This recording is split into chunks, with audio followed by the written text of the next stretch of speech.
Hey there, and welcome to the show. I'm your host, I'm Michael Blanc. I'm super excited that you're here. Today's guest is going to give us a deep insight into what it's like to manage tens of thousands of units. And in fact, he has managed units for people, famous people that you might actually recognize.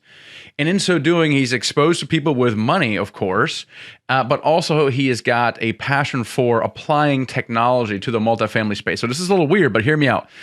Uber, right? Uber applied technology to a stagnant, decades-old industry, which is taxi. Completely disrupted the taxi industry. Airbnb is doing the same thing for hotels.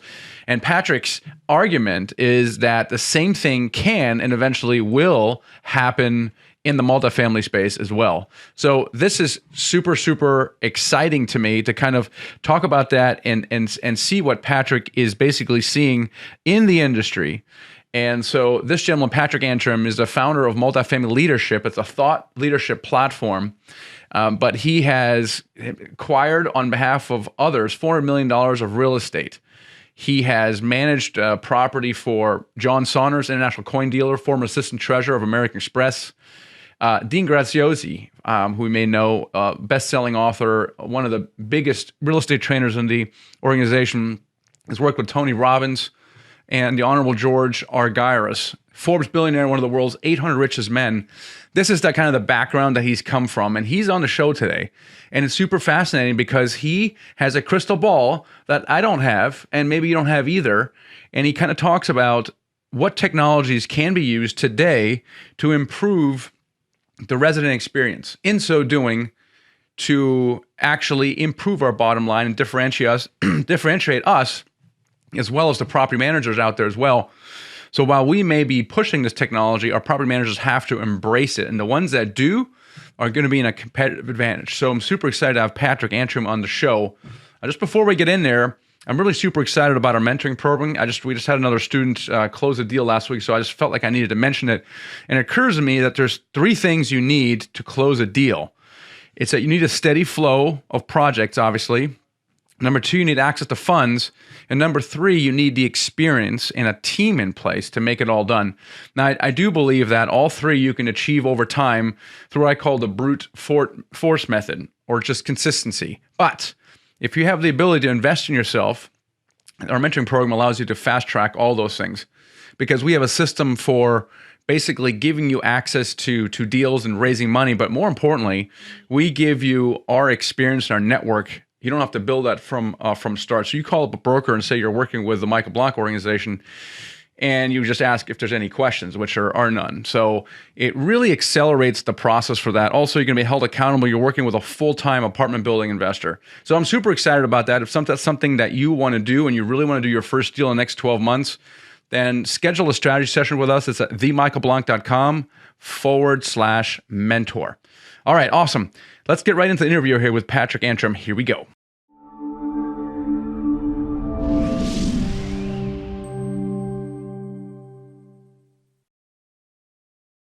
Patrick, welcome to the show today. Hey, Mike. Great to spend time with you, man. This is great. You're doing so much exciting stuff. I already know some of it, but the audience does not yet. So I'm just excited for them. So give us a little background on kind of your real estate background. How did you get started and what have you done? Yeah, so unusual approach to real estate. Actually, retired as a New York Yankee and realized early that those that had done things after the retirement, had real estate in their portfolio. So I started mentoring, gentlemen that built and acquired real estate, and my sports agent linked me up with a gentleman that used to own the Mariners, and he had an apartment portfolio. He became, over the years, U.S. ambassador and one of 700th richest men in America. And with that process, he did all that with the cash flow from 5,000 units. So I became his apprentice for 18 months, learned everything from the top down, from the money eyes, how to identify, create value, and keep it. That I think was the most important part. He was really good at keeping it. And then just worked my way up through the organization, collected coins in laundry rooms, spent time in maintenance, scraped curbs, accounting, due diligence, all of those things. And ultimately, essentially running about a $1.2 billion portfolio in about 13 states. That is awesome. So you were running the portfolio for this gentleman?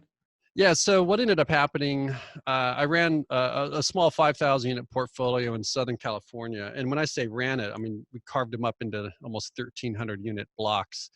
And through that process, I just sort of became the guy to remove complexity, bring great people on, get them working effectively so you can drive higher rents, right? That was the game. And then through that, just started developing relationships with his network and started, was ran another company that had 1,500 units and grew to 5,000, did development, and then ultimately running a national portfolio for, a large tenant and common sponsor. That's interesting. Now, in your bio, you actually mentioned some of those people. Are you at liberty to say who you're kind of working with? Yeah, well, I mean, great individuals. I mean, George Ardress, former U.S. Ambassador, United States. John Saunders, one of, I think, Bank of America's single largest borrower, really understood the negotiation and the financial part of the business. So I'm basically developing and rounding out how I shape up my experience in this by working with developers, working with operators, working with people that are looking at the capital side of things. And, in 2008, that's when I, went on my own to really solve what I think is the talent problem. Being that multifamily, aside from commercial, retail, industrial, it's really the people part of the business, and so that's what we've been focused on recently. Yeah. So if you've managed thousands of units for very recognizable people as well, and you kind of grew up in, I would say, almost in the asset property management space, and now then you've shifted, like you said, you shifted. What is it that you've been working on recently? What's kind of your passion? Yeah, so I mean, what we're finding in multifamily is, um, if you look at it like a consumer category, right? Like if you were to if you look at Airbnb or Uber app, anything that's new that you use on your app on your phones, as a startup, these companies come together. They really understand the community. They understand the people that they're building their product for. Otherwise, it just won't work, right? Instagram has a lot of intel on how users interact with the design of the application, also the emotional experiences that happen while using the application. And so, multifamily has been really a real estate physical product, right? And now I think what's happening is the consumer, the people that are coming in and renting these places are changing. They expect a little bit more than just rents, square footage, and supply and demand sort of fundamentals. And I think that's really where the competitive advantage lies in those investors that are looking at assets going forward, is like, you have an opportunity to look at multifamily as a consumer category and create some value that other investors are not looking at, just because of the way that they have to model things out. Insurance companies, third-party reports. You look at the loan structures, the capital structures, the lender requirements. They're not asking about these types of things yet, because it's not really, it's like we're about 10 years behind that approach, right? So if you can look forward and figure out a way to create a unique experience as a multifamily operator, you can outperform. You can walk into any property portfolio, regardless of the size, and create value, instantaneously. So this is a little odd to me, the parallels between what you're drawing between Uber and are very interesting. I never thought of it that way. I want to delve into that. So what I hear you saying is that you can apply innovation and technology to the multifamily space in a similar way that Uber applied technology to something that's been around for decades. Am I hearing that correctly? Right. So most investors look at the basics, the fundamentals, and these things are foundational. They have to be in place. Your debt service, your expenses, your rents, all of those things. But let me give you an example. Would you finance a car dealership today? Would you build and buy a car dealership today and make a 25-year commitment on a loan or investors if autonomous driving and the world of how vehicles move around cities is changing, right? And even people are just not even needing cars in some cities now. This isn't in every market, right? But so you have to think that the real estate is changing. And so I think executives, investors of the future, if they want to get this stuff right, they need to really think about being understanding the technology. And it's something that's mostly the last thing focused on. It's like, what's my income? What's my debt service and all those things. But if you can go into a unit, and I know smart home technology, we can talk about that in a minute, but they're able to go in and get a lift on revenue by certainly providing and competing with an A property, right? So you go in and you put an investment into the renovation of the unit, and you're instantly leasing up faster with a premium. In some markets, they're getting $55 a month on rent lift on just implementing smart home technology. So when you think about like an Uber experience, why do we use it? Well, it's because we don't want to sit there and wait for the taxi or call them and go to a call center and all that stuff. And it's removing friction in the process of getting to where you want to go in a city. That's what Uber really did, right? Give me my time back, give me my life back. In fact, I can think about not even needing a car. I don't rent cars when I go look at properties anymore, right? And so that's really that's where I think the opportunities are. Going back to the smart rent stuff or the smart technology, IoT. These are real opportunities. I don't think a lot of small properties, and when I say small, like under 100 units, that are looking at. But it's a great way to solve for the competition to newer, higher rent properties, Class A, new developments. You can provide an experience for the resident and compete, and just really focus on the location of your asset, and then get the ROI. So most investors that I see looking at deals are asking that question. Down the road, you'll look at lenders as actually valuing properties based on the technology in the buildings and the units. So, one unit has granite counters, the other one has laminate. In an appraisal, you're going through that process, you're gonna get a higher value on the rent and just the asset, because the lenders are understanding that, okay, this is an amenity that's worth value. Eventually, you will find technology that way too, because insurance premiums can go down with sensors that indicate leak detection, understanding, purchasing, preventative purchasing on HVAC. When you know that certain equipment is reaching stressor levels, you can now, instead of being in an emergency situation on an after hours on Thanksgiving, making a purchase, on a property could save $100,000 a year just by having the right technology in place from the expense side, not even talking the upside. All right, you got me hooked with creating an Uber-like experience for apartment buildings. All right, so now we're going to have to just go into some of the ideas you have. So what kind of idea, what are you seeing out there? So if we have a portfolio, many of us do, and we want to create an Uber-like experience that improves the quality of the tenant experience. In so doing, of course, makes us more competitive, which means we now get more revenue and possibly even save some expenses. But the driver really is, like I think you called it, removing friction from doing business and having a better experience for the tenants. So what are some specific ideas that you can mention? Yeah, and I think it's important to understand, because sometimes these things can feel like overwhelming. How do I identify all these things? How do I bring them all in, and what stages, things like that. But what's most important now is to just be thinking about these things, thinking differently, and talking to the right people. And so, for example, like with Uber, you think about it, right? The app's on my phone, it already has my credit card, and I can even set it on my home, my work. We go down to a Diamondbacks game in Arizona. It knows that, I can just I don't even have to enter the address. It just remembers a location. And so that's an example of frictionless, right? I can have better conversations with the people I'm talking with, because I'm not sitting here typing and distracting them one-on-one. So that's an Uber experience. Now in multifamily, if you're renting an apartment, think about the process that one goes through. Now, 49% of calls that go into a leasing office go unanswered. Okay. And so when you think about that from a lost dollar or lost marketing opportunity, just by not having the right technology to roll over to an AI voice assistant, right?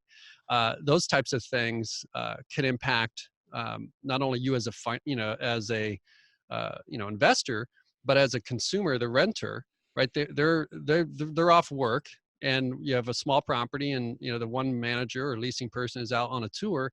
That call goes unanswered. What's the experience like when they have to call back? And typically 52% of the people that go and make a phone call, if it's unanswered, they don't call back. So we have data on that stuff, and it's really compelling. So you think about the leasing journey from front end, all the way from, I'm searching, I contact the leasing office. Are they using chatbots? are there easy ways that people want to communicate in today's world about getting information on the property, the pricing, how do I schedule an appointment, right? And then going to see the property. Okay, so that's really, I think, the easiest point is you think about that, improving the leasing journey of what a resident goes through. Then they come there and they have to fill out an application. Is it paper? You know, did they input this data once? There's a lot of platforms and technologies that can make this really seamless, and you know, opens up opportunities. So imagine going into like a 24-hour leasing opportunity. You know, we look at the people that we want to qualify as, do they have, you know, enough income to pay the rent? Are they, well, they're probably working somewhere, but then at 5 o'clock, 6 o'clock, offices close in some cases. And so now, you know, you've restricted the opportunities for people that are winning somewhere, you know, maybe working at a software company locally, and, you know, they're working late, and how do they interact with your property in those times? So I think understanding the platforms, the opportunities to improve the leasing journey, you know, how they apply, how they rent, how they find you, that's just like an easy lift.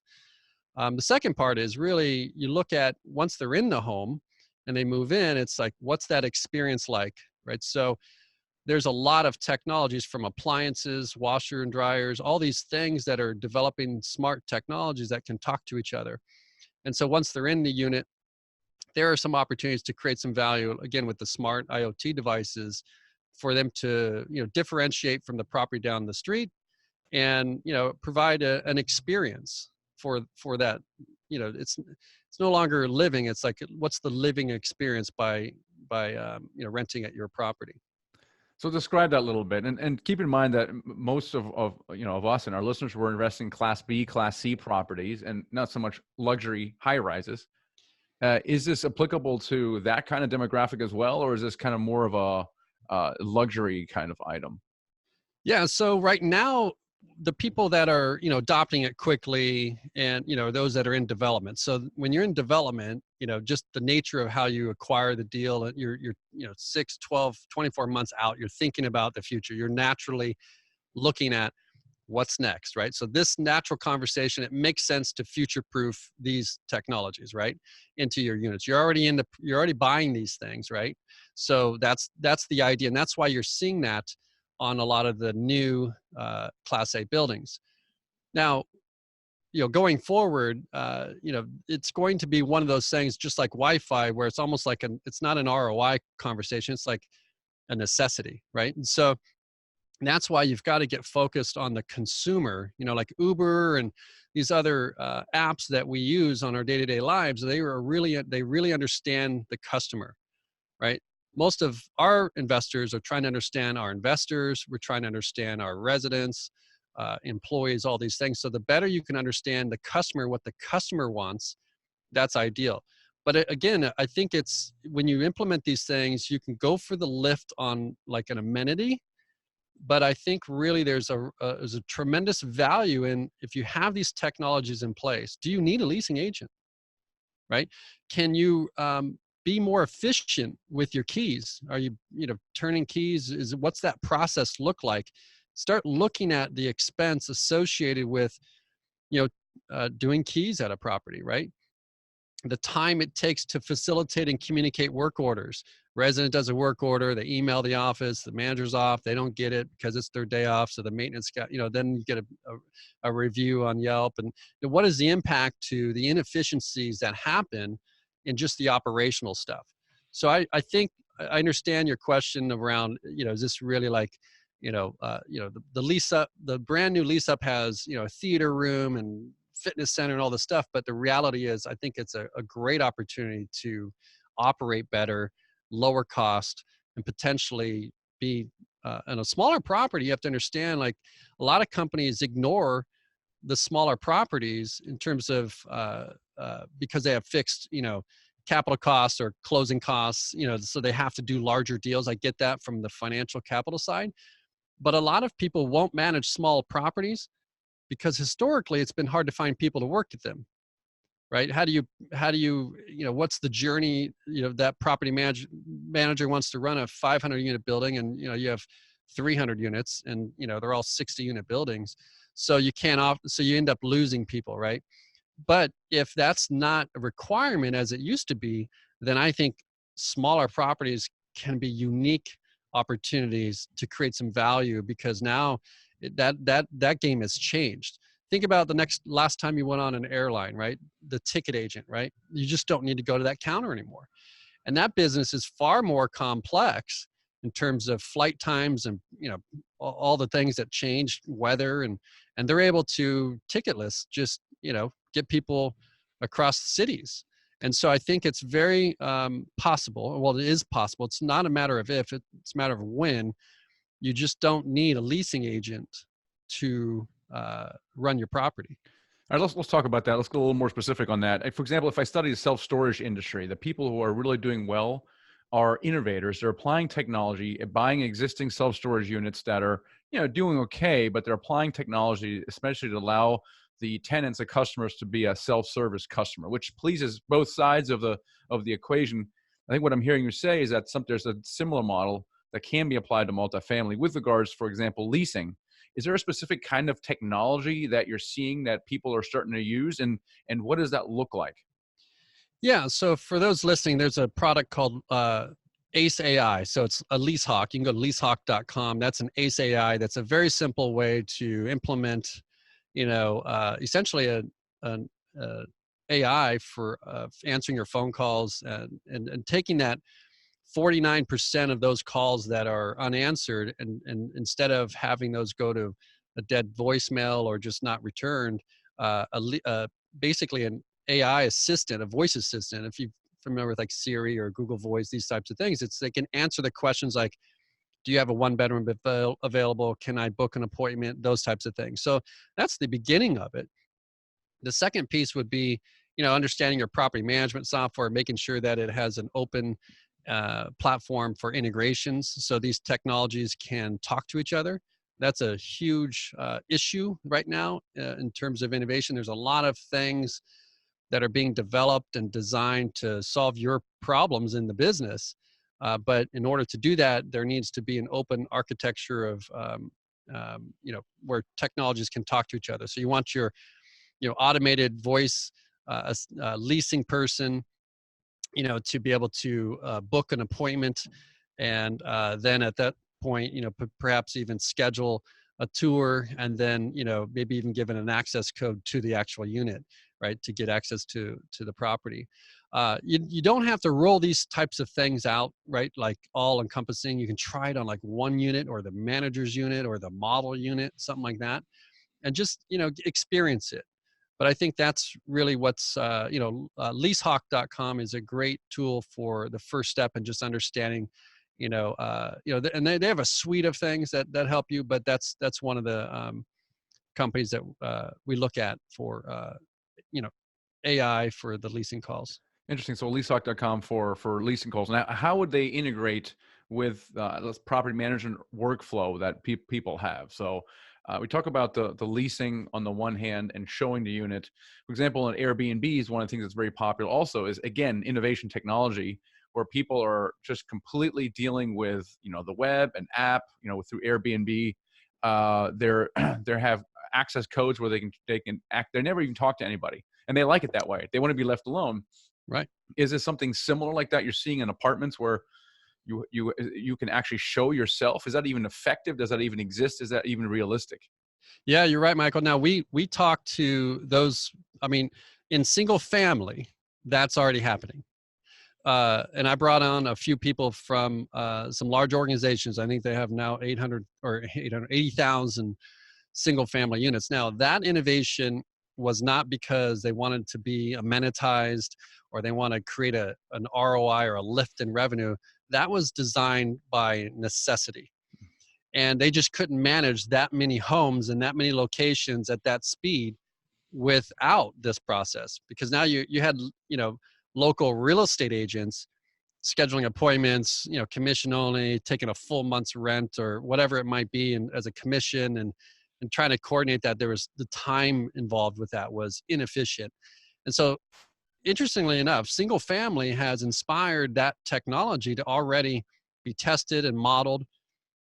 there's a few companies that take on these challenges, and you can look at sort of the process they go through, but it is a possibility. Now, Airbnb is a $30 billion company, right? People are either in a home, they're in a hotel, or they're in an apartment, and so they're really good at reaching the sort of demand of the general public and those that are looking for unique travel experiences.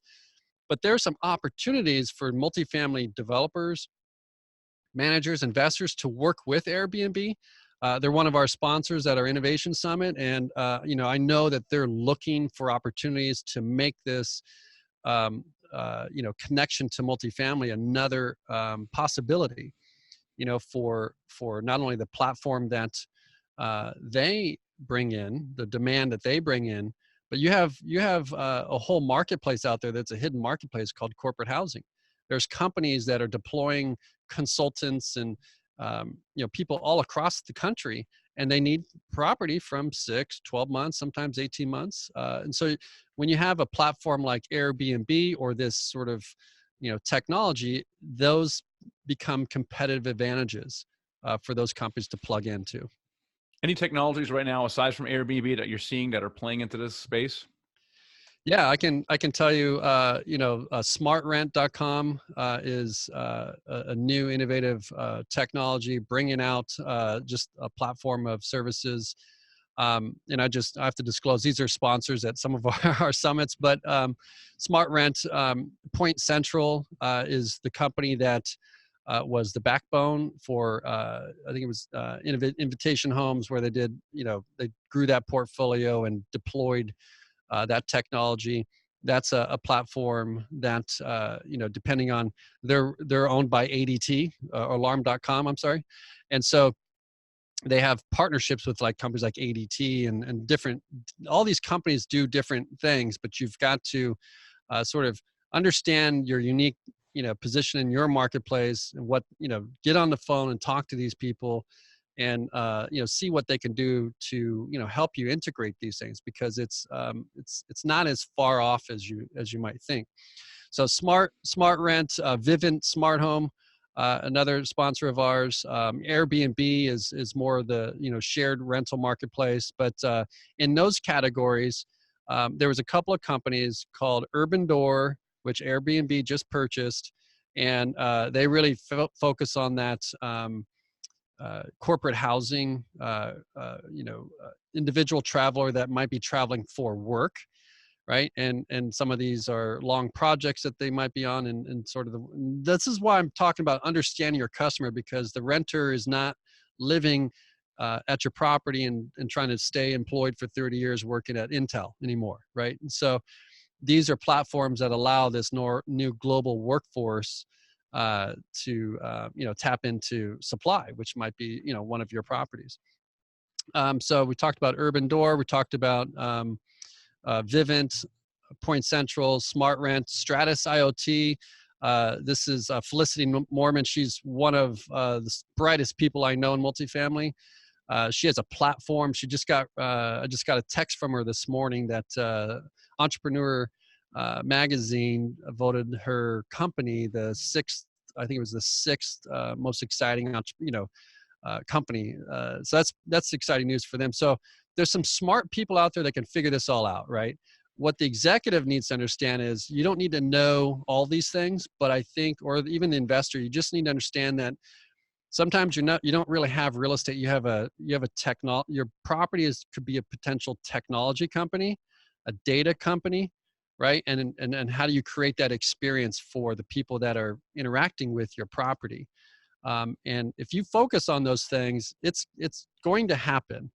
And if you focus on those things, I think you'll end up having a real competitive advantage for those that are just looking at, DCRs and the obvious.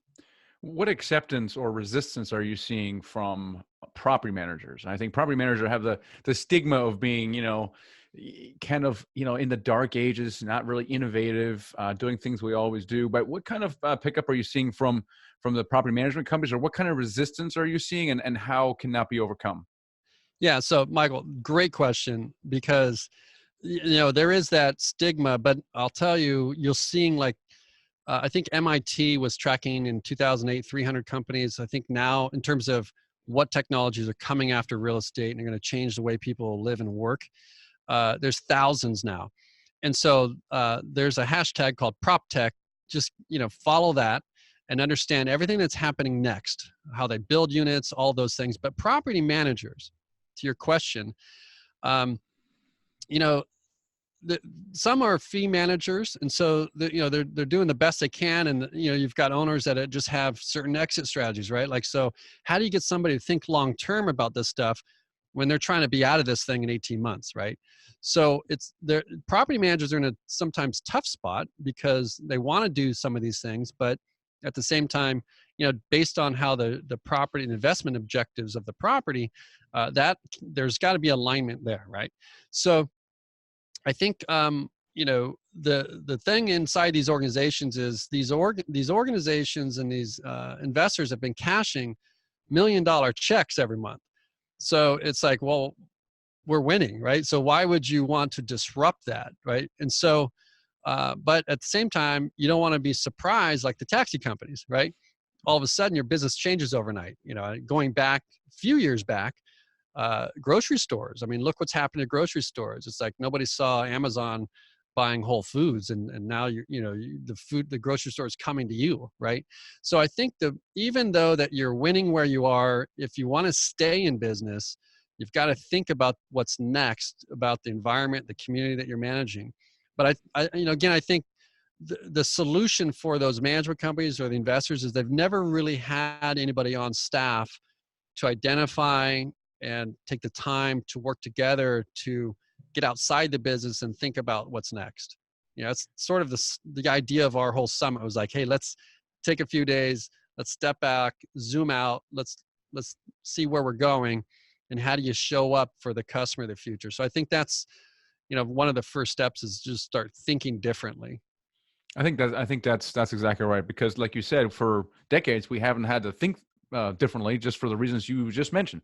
And we're all Yeah. making great money, we're executing our business plan, and there really is no problem, but there could be. And I think there's so many industries that have been disrupted by technology. Why would that not happen to the multifamily industry, or could it happen?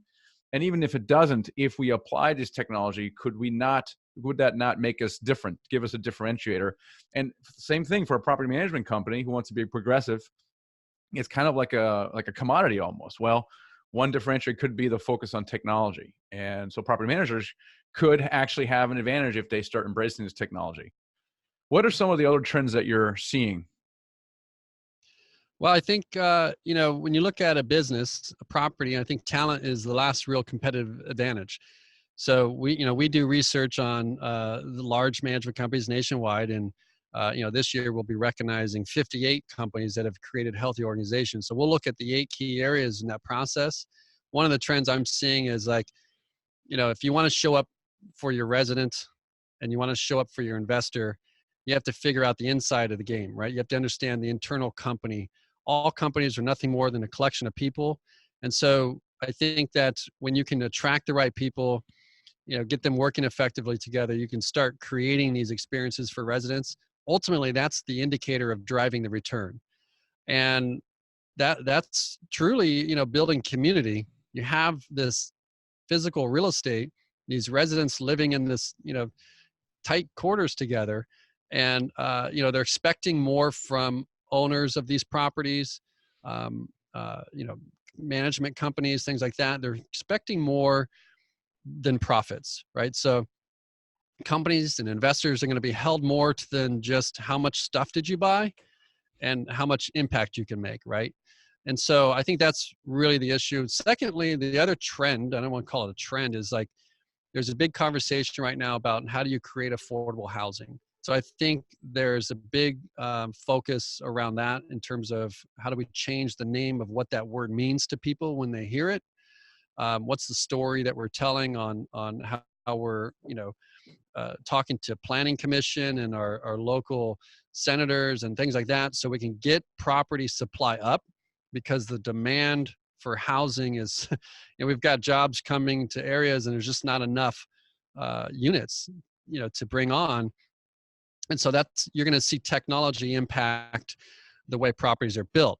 Now, the affordable housing and sort of talent being the last real competitive advantage, I think those are the two sort of leading indicators of what's next.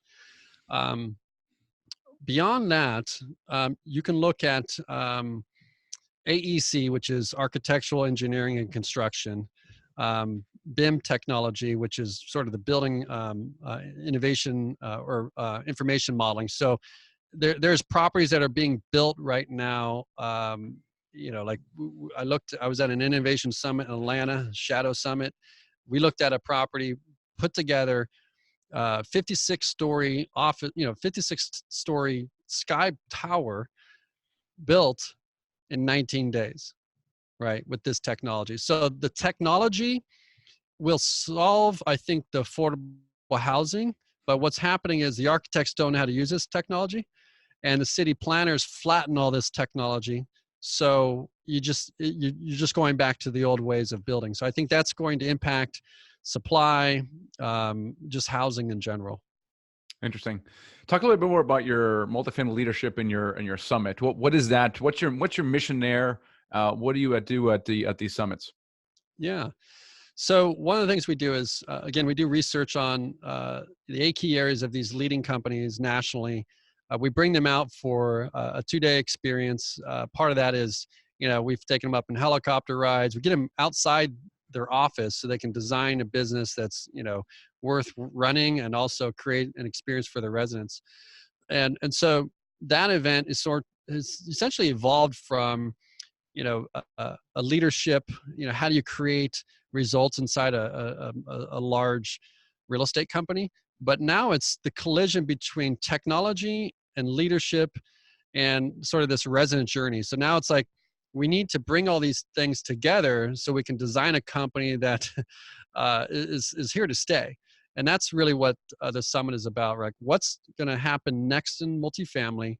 What are the leading innovations and technologies that are going to impact the way that we create money, keep money, and how do we create a company that attracts the right talent, the right residents, and the right investors to raise capital? That's awesome. So what's your message to property owners, property managers right now? What's on your heart there?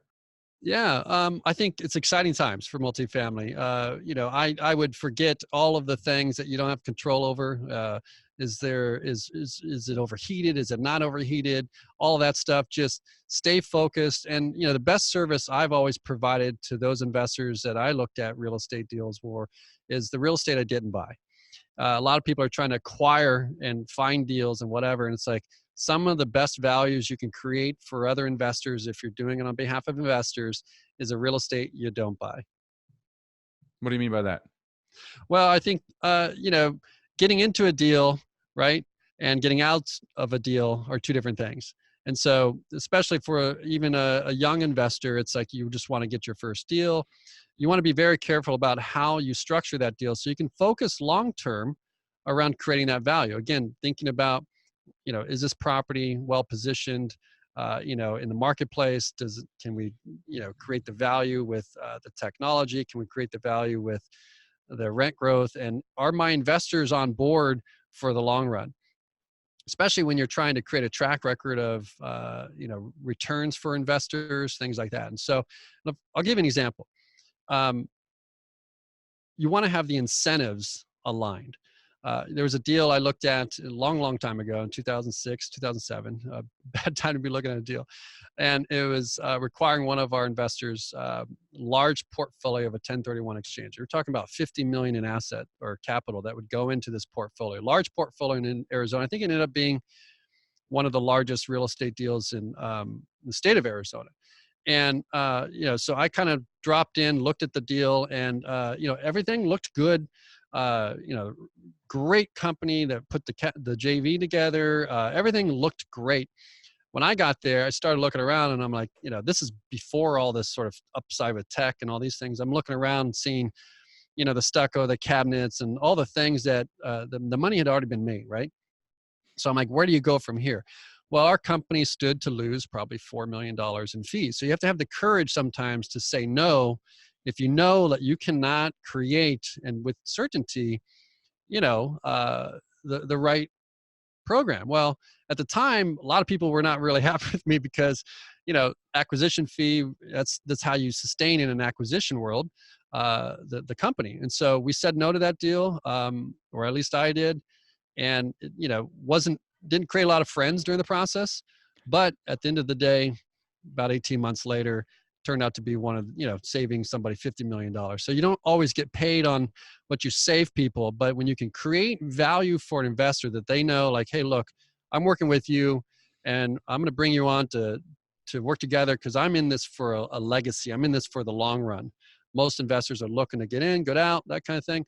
I'm in this to make it worth for you in the long run. I think that's sort of what I mean by that statement. That's a great message. How can people find out more about multifamily leadership and connect with you? Yeah, absolutely. I mean, I'm on LinkedIn, Patrick Antrim. Of course, that's a great way to connect. Multifamilyleadership.com. That's our summit site. We have our podcast and many other things that we're doing there, but would be happy to connect. Awesome, Patrick. Thanks for coming on the show. All right. Thanks, Michael. Oh, man. Was that good? I thought that was really good. I never thought about an Uber type scenario for multifamily.